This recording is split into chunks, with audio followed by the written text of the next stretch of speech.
Hi, I'm Rick Usey, Vice President of Marketing, and I'm here with Pete Olivia, Vice President of our Systems Group. And Pete, we're here to talk about codeword errors today, which are a good indicator of when things are starting to go wrong on a cable plant and when they are wrong on a cable plant. So why don't you give us a rundown on what they are? Okay. Every transport protocol sends information across its transport, and it breaks it up into pieces depending on what the protocol is. Some call packets, frames. In the cable world, they're code words. So a code word is a bit of information that transports over your network. And what cable plants do, as any other good transport does, is have a methodology for seeing if there's any corruption along the way. And so codeword errors are basically failures of that check. So it takes a data packet and it puts a checksum across it and says it should, you should get this same number when you receive it. And it can do a check against it. And if there's a difference, you've got a codeword error. And in the DOCSIS world, there are correctable and uncorrectable codeword errors. What's the difference?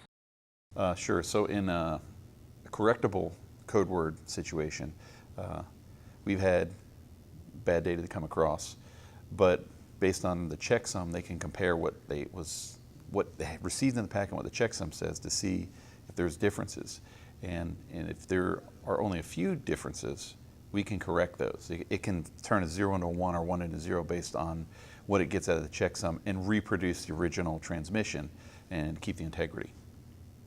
In an uncorrectable sense, there's been so much damage to the original transmission that we can't determine what it was that really was out of whack, and all that we can do is drop it on the floor and ask for a retransmit if it's not something that's in real time like voice.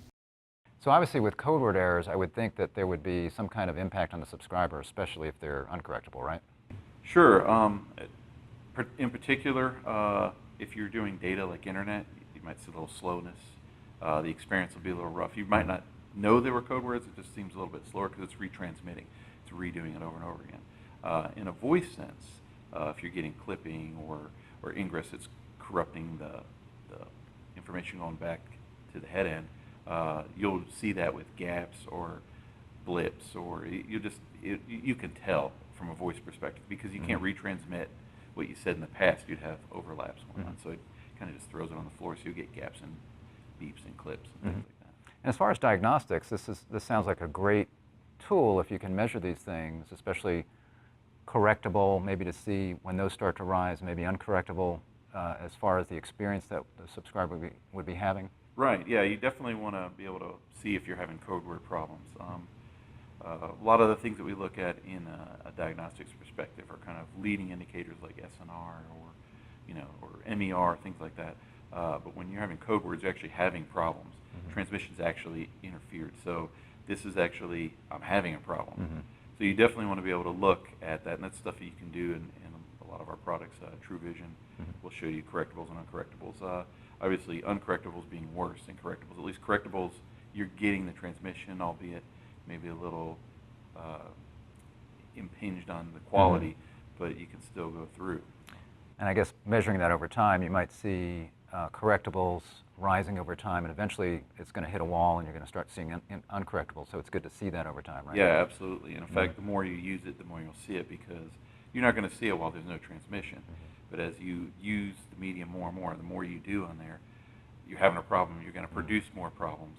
And yes, correctables will probably eventually lead into uncorrectables. So if you see your correctables, if you watch it over time, you'll see them bleed into uncorrectables, particularly when you're having a lot of usage. So people are now starting to move to DOCSIS 3.1. So in DOCSIS 3.0 and earlier we had forward error correction. Is that right? Right. FEC. Yes. So what Reed-Solomon algorithm, right? That's what 3.0 and before it used that. In 3.1, they're now doing the low density parity check. It's an algorithm that was created long ago, but it took better technology for it to be usable. Power of computing, and it actually, you get a lot of gains in the 3.1 world because it's a little bit better. So you've got better error correction in the 3.1 world. Great. So there you have it. Codeword errors, very important to measure them on your cable plant. Again, we have diagnostics tools that can do that. So thanks a lot, Pete. That's very informative.